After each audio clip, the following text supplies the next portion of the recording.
आणि जर असंच चालत राहिलं, दादांचा हट्ट जर असा चालत राहिला मनोज दादा, तर 100च्या आत मराठीचे आमदार आल्याशिवाय राहणार नाहीत. माझ्याकडनं लिहून घ्या. मी राजकीय तज्ञ आहे, मला सगळं कळतंय. तुम्ही कुणाचे आमदार पाळायला चालला? अरे तुम्ही ज्या पक्ष, कुठल्या का पक्षात काम करा ना, कोण पण, तुम्हाला काय त्याशी घेणं देणं आहे? तो मराठा चळवळीची बांधील आहे का नाही तेवढं बघा.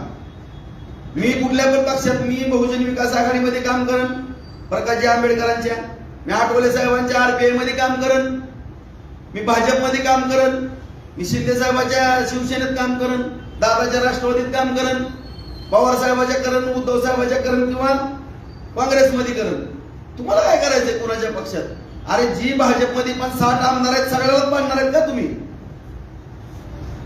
कशामुळे तुम्ही मराठीचे आमदार पाडतो? मग मला मराठा म्हणून पाडायचं?